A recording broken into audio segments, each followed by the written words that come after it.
Hey everyone, Nathan here, Absurd Being. Okay, so where are we? Repetition for itself still. This is the fourth video on this chapter, and there'll be one more, at least one more, hopefully just one more after this one. And what we're doing today basically is we've done the theory. We've laid out the groundwork of the three syntheses, and now we're just going to apply that to human beings, to ourselves, through a kind of psychoanalytical model. So, and the way that Deleuze does this is quite ingenious. I think that's the word. I think ingenious here.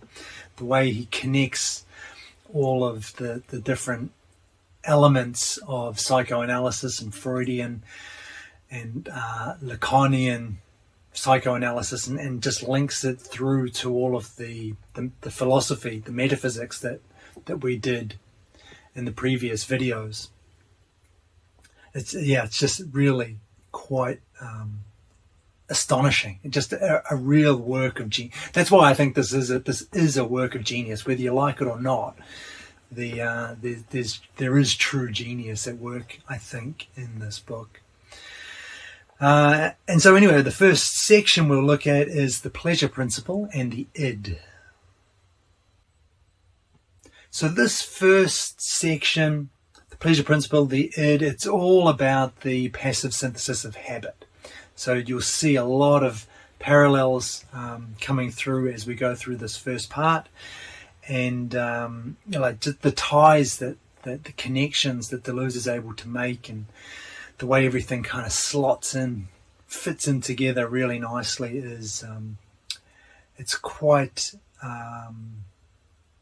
it's amazing to read, actually, when you're reading it. It's just seeing how this kind of structure that Deleuze has put in place, and seeing how all of the pieces of the psychoanalytical elements just slot into place so nicely.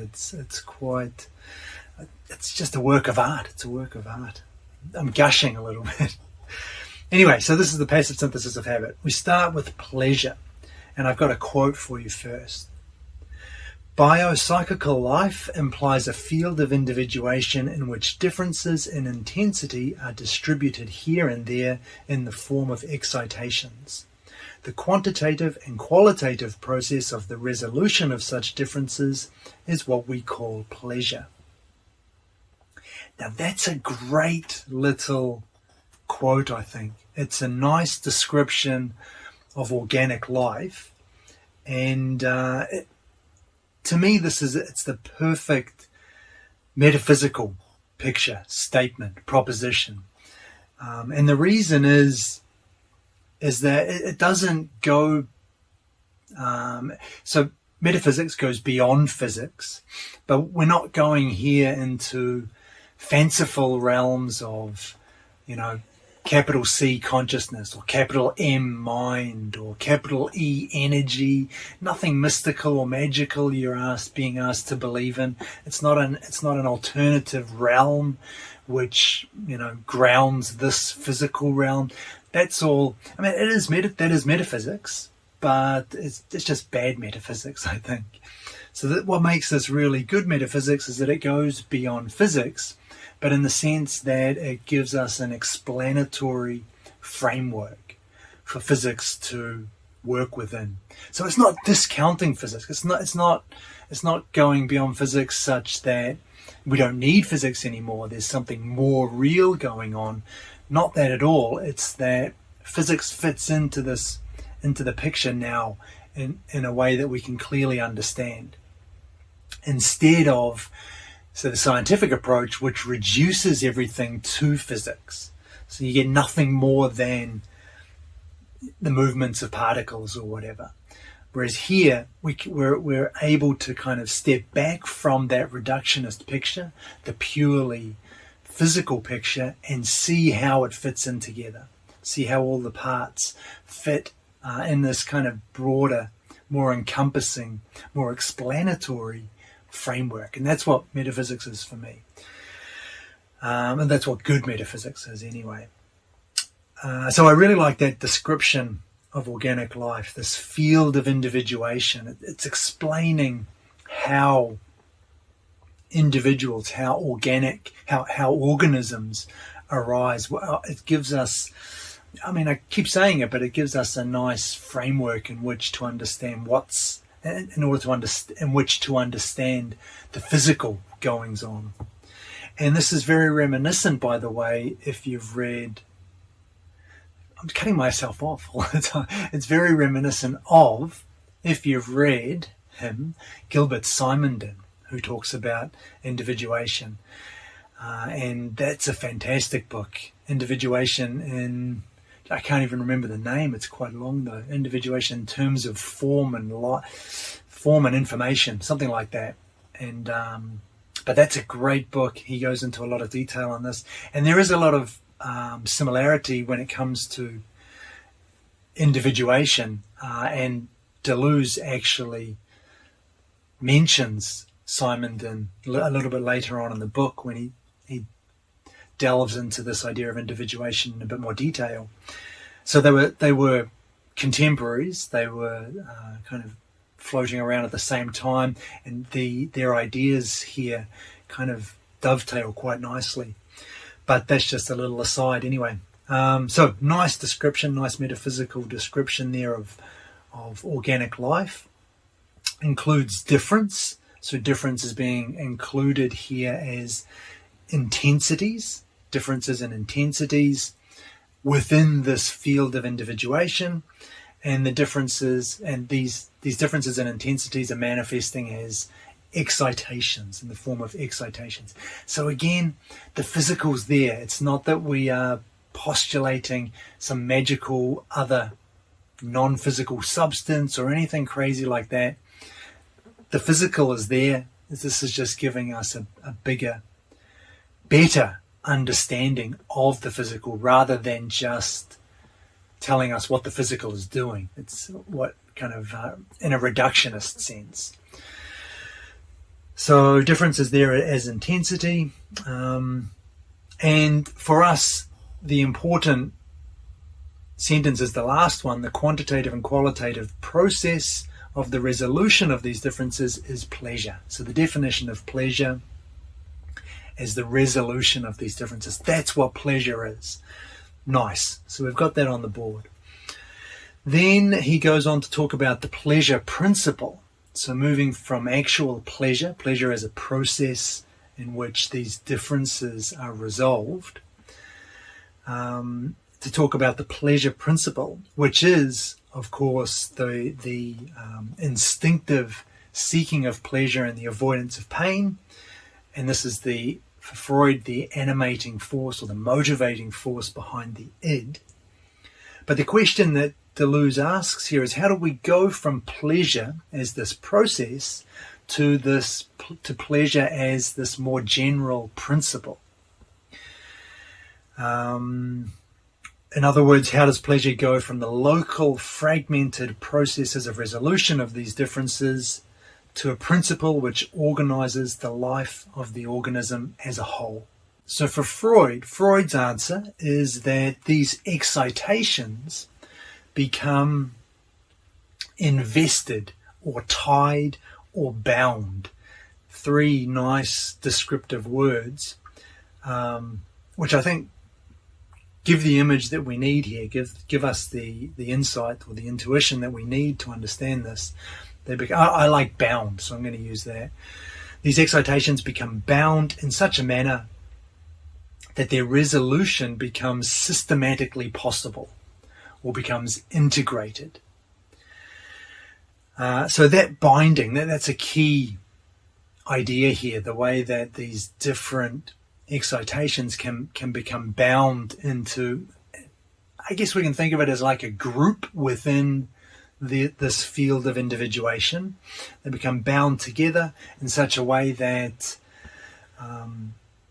in order to resolve them, rather than working at the local level, it becomes a global problem, becomes something that the organism as a whole can resolve. And this binding is exactly the passive synthesis. It's precisely what the passive synthesis is. So repetition occurs here in the constantly renewed form of a living present. This binding, the bringing together, the investing, the tying together of these different excitations into a greater unified organism, into the whole, is what elevates those local pleasures and turns them into this a more encompassing global pleasure principle, which becomes an issue for the organism as a whole rather than just dissociated parts of this field of individuation. And the binding of certain excitations together results in drives. And that's another important concept here. Deleuze calls these drives local egos, and he describes them as passive, partial, larval, contemplative, and contracting.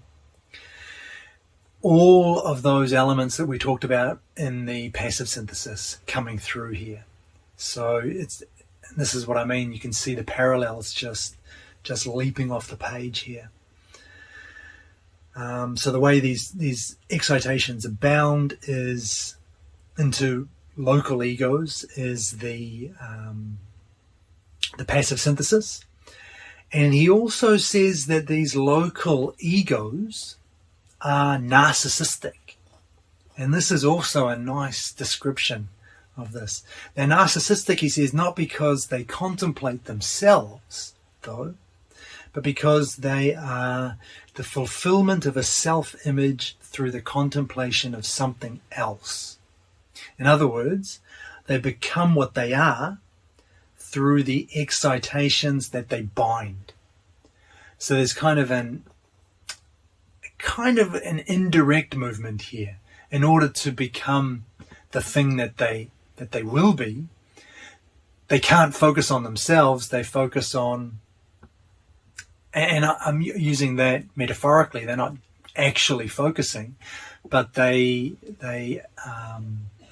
are a binding of excitations, and it's that binding of excitations which turns them into the drives, which turns them into the drives that will eventually be satisfied, that can be something which can be satisfied. And if you remember, we talked about this exact same phenomenon when we talked about the passive synthesis of habit as well, the way that the contraction, the contemplation, we talked about it there. The contemplation is not a contemplation of itself, but a contemplation in which it comes to be through contemplating something outside itself. And there was an analogy drawn with some Greek myth. Narcissus, it was Narcissus, yeah, looking into the water. I can't remember if I talked about that or not, but that's another parallel that's there. Deleuze calls this the hallucinatory satisfaction of the ego itself.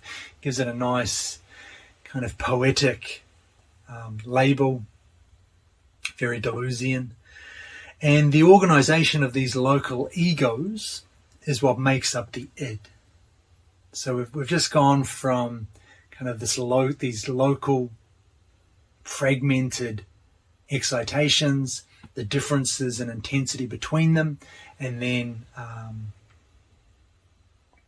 or the differences in intensity which they are, and then through this binding process, through the passive synthesis, we've given them a mechanism by which they can come together into this whole, which is the id. So by way of summary, the binding is the passive synthesis, a habitus, which turns individual pleasures into a principle of satisfaction in general. Geez, that's exactly what I just said.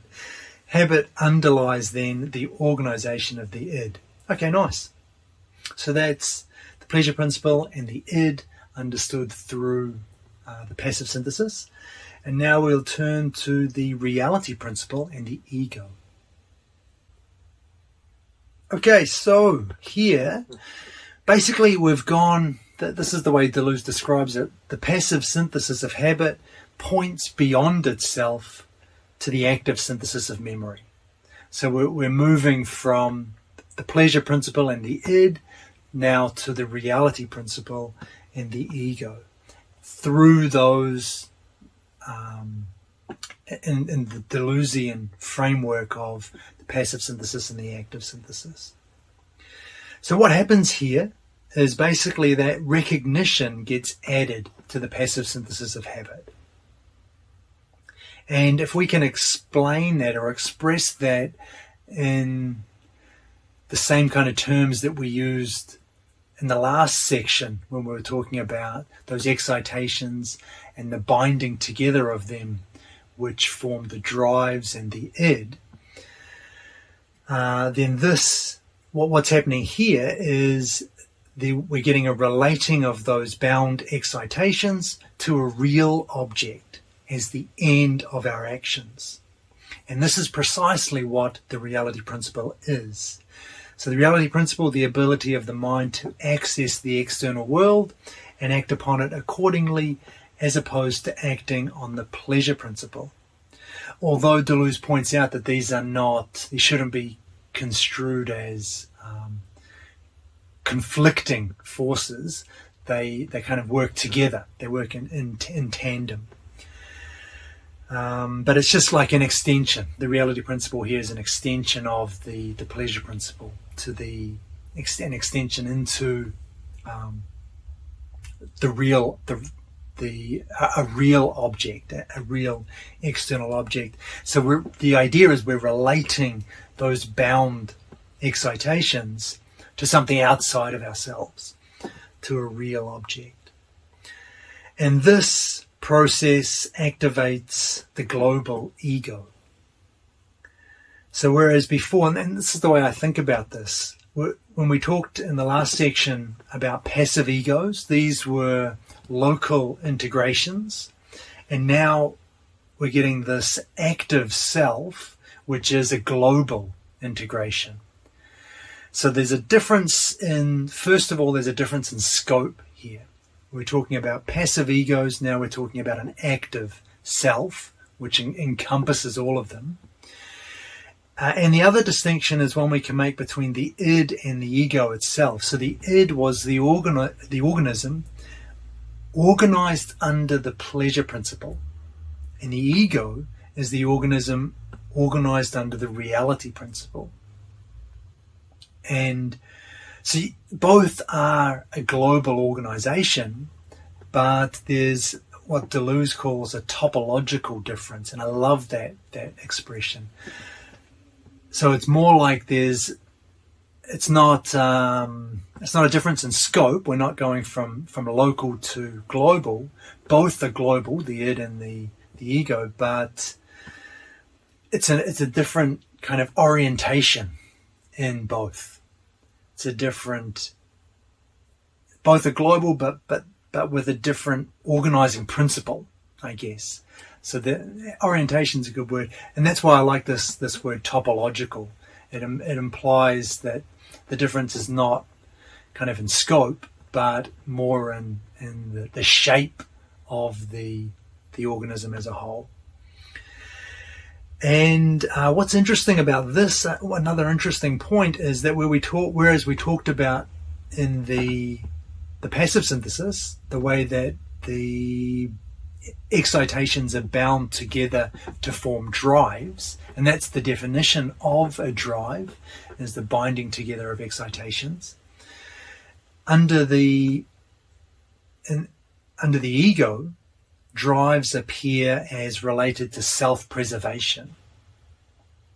So again, it's not that these are different things. The drives and the ego are still bound excitations, but now there's a different, again, orientation. Now they're geared towards self-preservation rather than geared towards satisfying pleasure. So again, that kind of topological difference, that's a great word to describe this. And so the active synthesis of memory, the ego organized according to the reality principle, yields to presence, the former present in reproduction, and the present present in reflection. Exactly like we talked about a couple of videos back. The only reason I mention that here is because that's going to become important in the next section, which we're going to head into now, called the virtual. So remember that the reality principle and the ego was the way the passive synthesis pointed beyond itself to that active synthesis. The virtual now, Deleuze describes this as the passive synthesis of habit extending in the form of a second passive synthesis. So it's interesting, he never calls this the passive synthesis of memory, but instead he links it more closely than we did in the video, 2 videos back. He links it more closely to the passive synthesis. So whereas the active synthesis was the way that the passive synthesis pointed beyond itself into kind of new territory, the passive synthesis, the second passive synthesis, is an extension of the first one. So I thought that's an interesting and important point of focus, just emphasis anyway, that's worth mentioning. And he also says the active synthesis requires this passive synthesis. So it's not as if these are two disconnected things. In order for the active synthesis to work, to be carried out, the passive synthesis, it requires the second passive synthesis. Basically, it's how the reality principle is put into effect. So what is it, the second passive synthesis? It's a relating of the bound excitations, again, in the same way that we saw with the active synthesis, but it's a relating of those excitations, this time to a virtual object, not a real object. And this virtual object takes place, and this relating of the excitations to a virtual object takes place in the unconscious, another key idea. Deleuze calls this virtual object the object equals X. And that seems to be a reference to Lacan's objet petit a, which is the unattainable object of desire in Lacan. And it's something similar here, but Deleuze, when he uses this term object equals X, the virtual object, he is more explicitly talking about a past which was never present. So again, taking us back to where we talked about the passive synthesis of memory 2 videos back, linking that in, all those ideas that we talked about there, just coming straight through, slotting into this psychoanalytic picture. So virtual objects, what are they? Well, first, they are incorporated in real objects. So because they're virtual, they are they manifest, or they appear for us within real objects.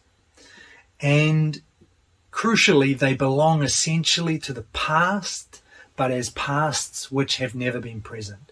So those 4 paradoxes, if you can remember from a couple of videos back, contemporaneity, coexistence, pre-existence, and the way that Bergsonian cone, where the past coexists with itself in that kind of mode of relaxation or contraction, which gave that cone shape.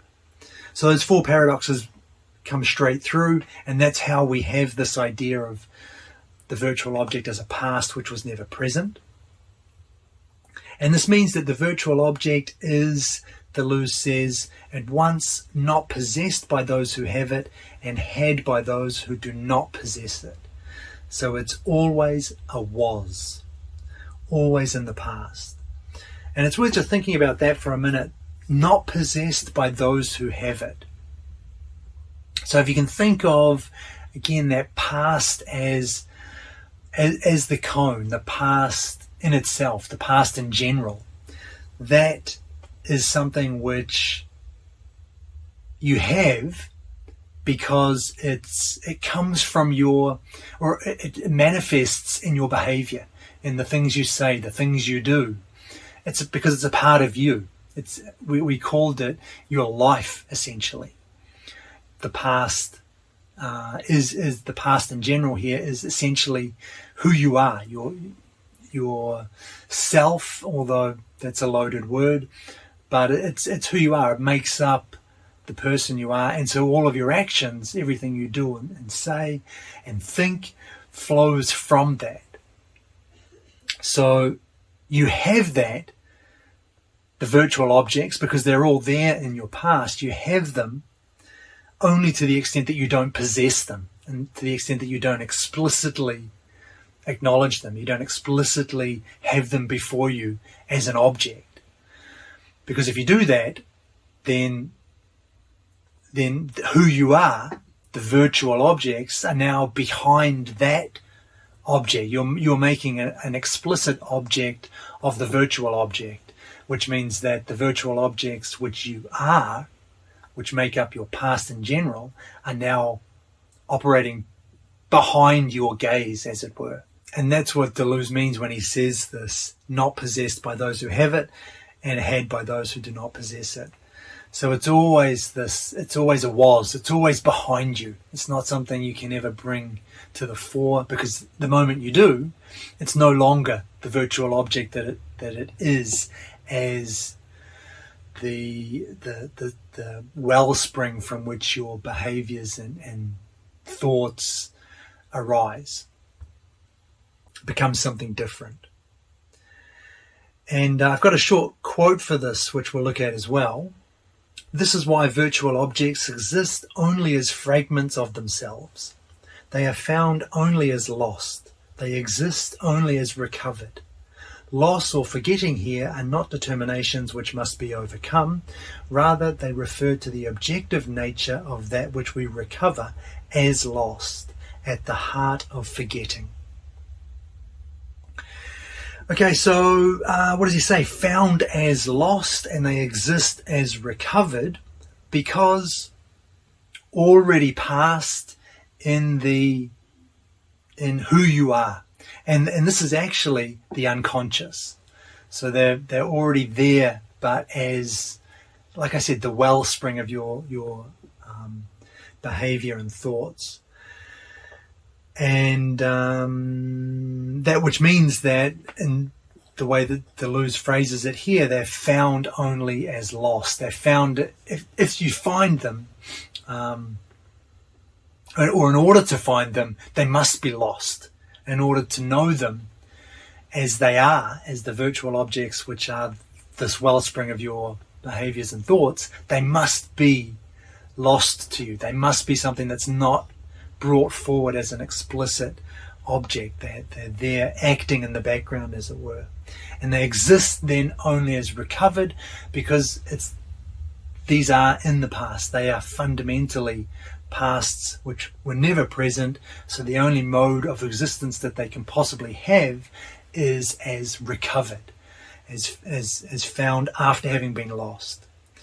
And that's why Deleuze says these are fragments of themselves. They're not full, graspable, concrete objects with determinate qualities, because they're always acting in the background, in the past, which is to say, in the past. But this idea of loss or forgetting is not a problem to be overcome, because it's what makes this whole process possible. It's what makes the whole synthesis workable. It's what gets us through this, so that we can move into the third synthesis in the next video. But it's what gets us to this stage where we are the conscious organisms that we are. Another thing about virtual objects then is that they always appear as symbols. Symbols obviously very important for psychoanalysis and for Deleuze. We've already talked about symbols way back, I think, in the first or second video. And the last point I wanted to make here is that, regarding virtual objects anyway, is that Deleuze calls our capacity for grasping virtual objects Eros. And he says Eros tears virtual objects out of the pure past and gives them to us in order that they may be lived. And this connects with drives again. So drives, remember, are the bound excitations. And under the reality principle, they appeared as self-preservative. And here, under the second passive synthesis, they acquire this erotic connotation. And so, again, it's just like we can see what drives are. They haven't changed as such from the passive synthesis, first passive synthesis, but they just appear in different form, if you like. That topological difference again. So the drives in the second passive synthesis have this, erotic overtone. And I think, just as I was saying that, it kind of does make sense a little bit to talk about this as Eros tearing virtual objects out of the pure past, giving them to us so that they can be lived.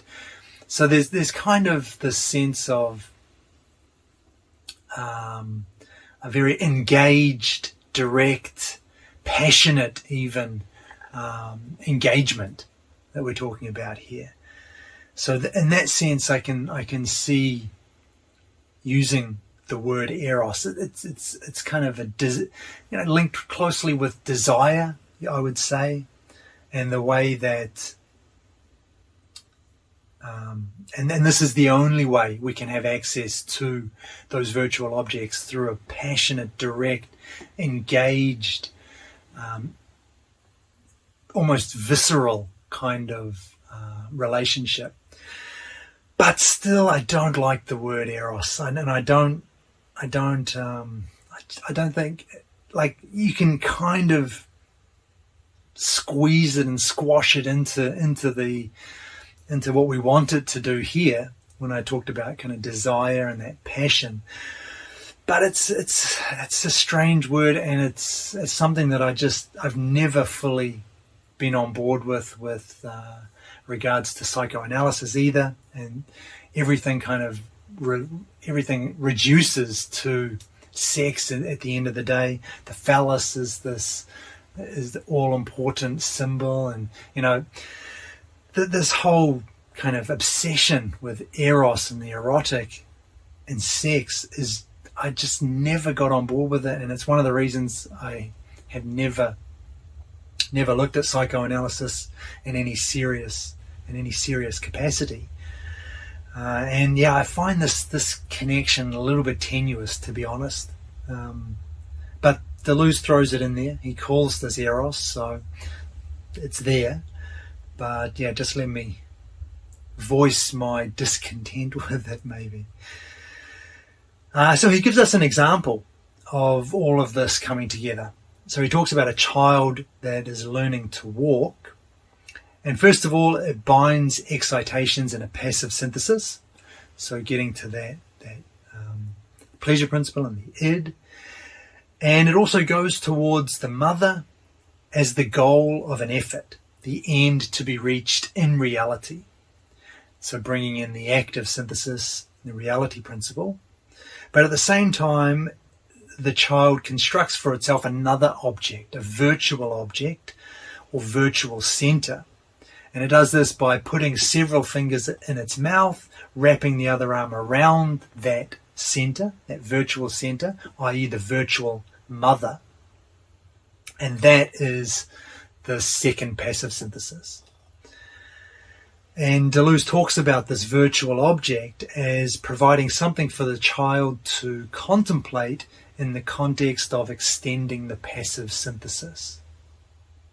So that's just kind of how this picture kind of comes together. I think it's a nice little clear example of how all the pieces fit together. The ego then arises within the double series, is what Deleuze calls it, the double series of real objects and virtual objects. So active synthesis and the extension of the passive synthesis. And the way he describes this is like a figure eight, where you've got basically two circles. One is the series of real objects, one is the series of virtual objects, and where they intersect in the middle is where the ego arises. Nice, so that's pretty tidy. Now I wanted to look at repetition, where the repetition is in this Eros Mnemosyne picture. And the question that Deleuze asks here is, how can the two presents in the active synthesis, which appear to arise through succession, like a former present and a present present, and there seems to be a relation of succession between them, how can they be connected if one is in the past and one is happening now? For example, something in infancy affecting us in the present. And that's the question. In other words, how can the former present act at a distance upon the present one? And Deleuze's answer is that there are not actually two successive presents. So thinking of it in terms of a line, linear, with one present in the past and one present now, is not what's actually happening. The former present and the present present, they form rather two real series which coexist in relation to a virtual object of another kind, one which constantly circulates and is displaced in them. Repetition is constituted not from one present to another, but between the two coexistent series that these presents form in function of the virtual object. Object equals X. So the virtual object here is appearing, the way I see this is it's appearing as in the way we live our pasts.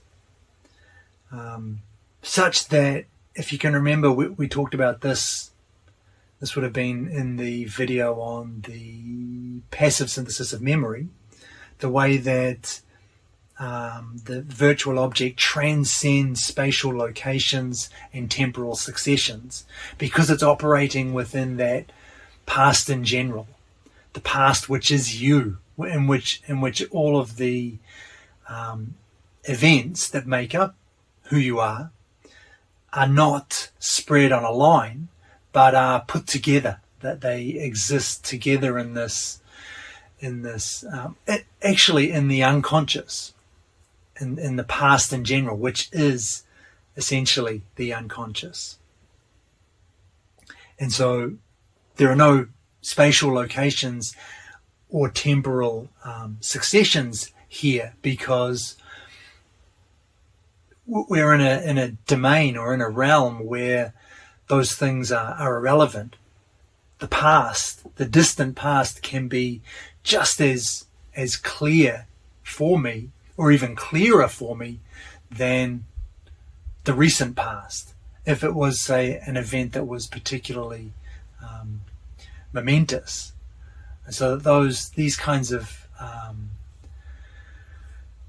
when we're talking about the past in general, and in this case, when we're talking about the virtual object and the way that it navigates in that milieu, it's not bound by spatial locations and temporal successions. So it's incorrect to think of the former present and the present present as separated by a distance, as separated by the line that exists in between them. That's a linear way of thinking of time. But we've gone beyond that. We've extended this into, we've given a depth through this past which was never present, the past in general, the past that is you. And the virtual object is kind of how we are connecting these different parts of that past in general. And that's where repetition arises. It arises in the connections that the virtual object makes between these different series, which don't exist as separated by a temporal distance, but rather a kind of can be as near or as far apart as the situation requires, or as in relation to how important those events were in your life. So the consequence of this is that neither series, the former present or the present present, can be understood as original or derived. And this is, if you remember what we said about simulacra a while ago, neither of these can be understood as preceding the other, or as being more originary than the other, because they're coming together and they're united through this virtual object. The idea of there being a temporal succession is not the way to think about them. It's not the way that they appear for us in the course of a lived life.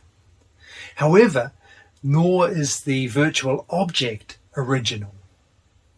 And so this is a little bit of a criticism of psychoanalysis, which I think does place some kind of privilege or priority, does give some priority to the virtual object, the symbol. But Deleuze is saying here that's not original either. That's not originary either. There is no original and copy. Everything's simulacra. Everything's a simulacrum. And specifically, he talks about the way that our loves don't refer back to our mothers. It's just that the mother occupies a certain place in relation to the virtual object. So we shouldn't be misled into thinking, as we are through psychoanalysis, that the symbol or the virtual object has some kind of priority here, has some kind of original legitimacy over and above other series that are going on. However, what we should note is that the virtual object does cause the series to develop. So it functions something like, the way I think of this, something like a catalyst. It generates, it creates the movement, if you like, which puts it's the spark which puts the series into movement. But it's no more original than either of the series that we're talking about. So what's really important with this model is are the notions of disguise and displacement. Kind of talked about that already with regards to the symbol, but this is another key element in Deleuze's philosophy. Disguise and displacement are essential to repetition. Repetition only takes place as displacement and disguise. So the virtual object is always displaced. This is how Deleuze phrases it. It's always displaced in the real objects as a past which was never present. And the real object is disguised, always disguised by the virtual object through symbols.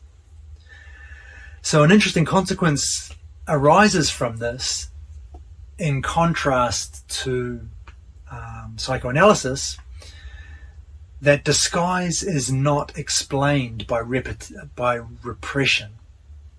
So Deleuze says we do not We do not repeat because we repress.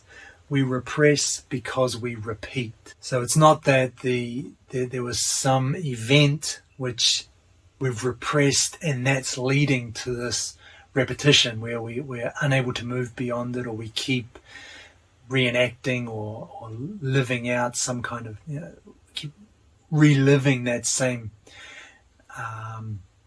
that same event in different situations. Rather, it's that we repress because we repeat. The repetition is this disguise and displacement. It's what repetition is. It's just how repetition takes place. It's how the mind moves. It's what makes us conscious organisms. It's the way that the past is being collected. Collected is a tricky word, but it's the way the past is appearing for us, is being taken up by us as a past which was never present, and the way then that the virtual object is put it to work within it. And that leads us to the last thing I wanted to talk about today, the unconscious. And the unconscious appears here in Deleuze as basically the past in general, the past in itself, the past that we talked about when we looked at the passive synthesis of memory. So here, the extension of the passive synthesis takes place as unconscious. So instead of taking place in the unconscious, which kind of is a spatial way of thinking about things as if it's a location or a part of your mind, rather, Deleuze says the extension takes place as unconscious. I think that's a better, clearer way to think about this. So he rejects what he calls overly simple Freudian model of the unconscious, which is one of opposition or conflict, and instead gives it kind of a positive valence, actually. The unconscious is a questioning, problematizing, and searching force which operates in a different domain than that of desire and satisfaction. So that's quite a nice way to think about the unconscious. And again, it's not the unconscious as this bubbling cauldron of repressed desires and events and things that Freud kind of makes it out to be. Rather, it's and this is, I like to think of it as the past in general. It's where every event in your life is collected together into this cone, right? That cone of relaxation and contraction. And it's unconscious because you can't be conscious of all of it at once. You can only bring out parts of it. You can only, and that's what the contracting, the metaphor of contraction is designed to bring out, right? When you contract that, the past in itself, the unconscious, as we can call it here, you're condensing one part of it, one aspect of it, and bringing that to the fore. And that's the only way you can have access to the past in general. You can't access it all at once. It's too big for your focus. So we have to kind of take bits of it out one at a time, which is exactly why the bulk of it, the past in itself, is unconscious. And it's here that the second passive synthesis plays out through the virtual object. But I quite like this then. So it's a questioning, problematizing, and searching force operating in a different desire than that of desire and satisfaction. Sorry, operating in a different domain than that of desire and satisfaction. So it's not static. It's not a store, a warehouse full of memories or events. There's movement there. There's dynamism in this picture. And it's going on, but it's going on without your explicit, deliberate, conscious focus. and that all of those elements just tie in quite nicely for me, I think. So the problems that he talks about, these correspond to disguise. The questions correspond to displacement of the virtual object. And what's important in this picture is that there are no ultimate responses or solutions. The problems and the questions don't require a definitive solution. Rather, every response or solution opens on to new problems and questions. There's no way to think about this any other way. There is no kind of final picture to human existence. There's always more. There's always a remainder. You never get. It's not a mathematical equation that there is a single answer to which you can find and express, and that's it. Why? Because you're still living. You're always living your life. As long as you're alive, there will be questions and problems that you will need to resolve. And when you resolve those open on to other questions and problems. And to not have them is basically to be dead. And in terms of the unconscious, we can express this same idea that every response or solution opens onto new problems and questions. We can express that in the terms that Deleuze is using regarding the unconscious by saying that there is a mask behind every mask and a displacement behind every place. Nice. Again, this is good stuff. It's good kind of poetic description of, or metaphorical description of what's going on in a human life. Although, and this is kind of the flip side of this, it's pretty easy to see how this way of thinking led to the excesses of postmodernism, right? Where nothing means anything, there is no meaning anymore, or it means whatever you say it means, everything's constructed or meaning's constructed, and that kind of, it's easy to see how we can follow this path. And Deleuze does, I think, later on in his later work, which is why I'm less interested in later Deleuze. I think early Deleuze is best for me anyway. It's the more interesting, it's the more metaphysical. The post difference in repetition and maybe post logic of sense is kind of starting to drift down that path for me, which not that interested in, but it's easy to see how you can go down that path with these ideas that Deleuze is putting out here. And you don't need to, I don't think you need to, but that's a different story.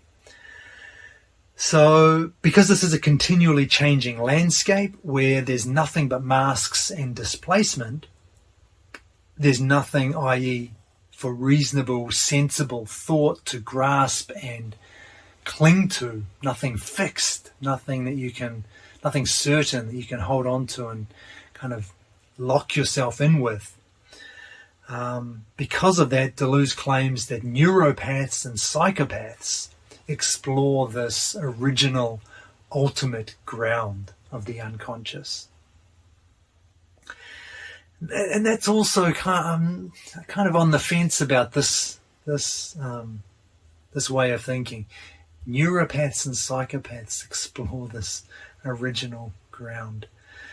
Yeah, you get what he's saying. You can see where he's going with this, right? That the common sense approach doesn't lead to a full understanding of this dynamic becoming which underwrites human existence. You can see that there's more going on. And it's basically just the scientific objective picture where everything kind of fits into neat boxes. You're trying to parcel up reality into fixed things, into objects, into forces, into particles, and that picture just, it's inadequate to properly account for human existence or for organic life even.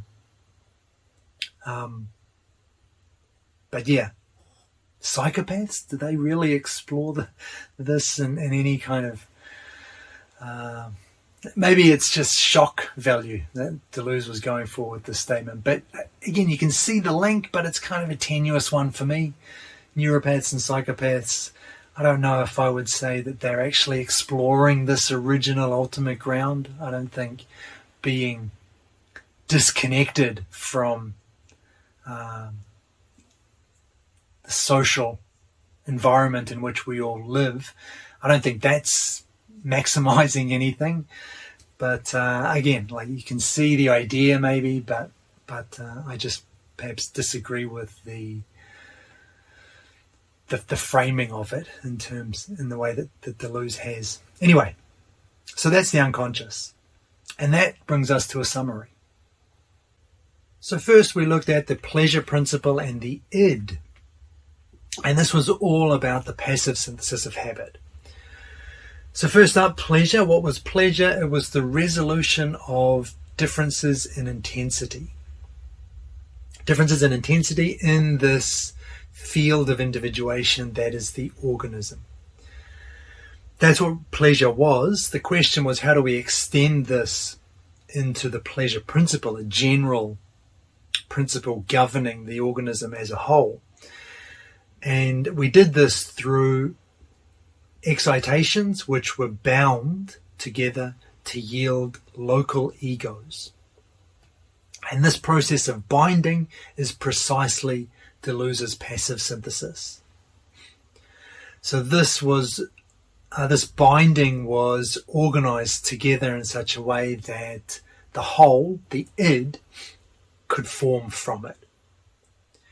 Then we moved on to the reality principle and the ego, and this is where we bring in the active synthesis of memory. Essentially, this was adding recognition to the passive synthesis of habit. And the reality principle obviously is important here, and this comes about through bound excitations being related to a real object as the end of our actions. And the result of this was the global integration in the ego. Then we talked about the virtual, which Deleuze calls Eros, somewhat dissatisfying in my opinion anyway, but the virtual, and this is the extension of the passive synthesis of habit, so a second passive synthesis. Basically, this is just the relating of bound excitations to a virtual object in the unconscious, as opposed to a real object, which was how the reality principle manifested. And the other important thing here, I think, regarding the virtual was this notion of the unconscious, which Deleuze sees as a questioning, problematizing, and searching force. Something which is different from desire and satisfaction, operating in a completely different way from the way that we go about consciously satisfying our desires. And it's not even connected to the satisfaction of desires. It's more connected to the way we kind of live our lives, I think. It's more connected to this direct way that we each live our existences, if I can use that expression. And finally, we talked about repetition and the way this manifests in both, or in all three of the syntheses that we talked about. So first in habitus, this repetition occurs as the binding of those excitations. And in Eros and Mnemosyne, the repetition is the circulation and displacement of the virtual object across those two series, the former present and the present present.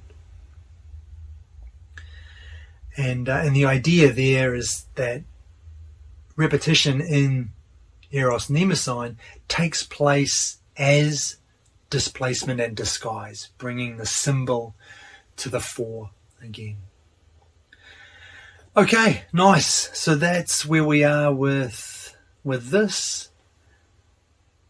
The next video will take us through the third synthesis, and then I want to talk about difference a little bit, and we'll finish up with Plato. And if I can squeeze all of that into one video, that's my goal for next week or the next video, whichever comes first. So anyway, thanks for watching. I hope this helped, and I'll catch you next time.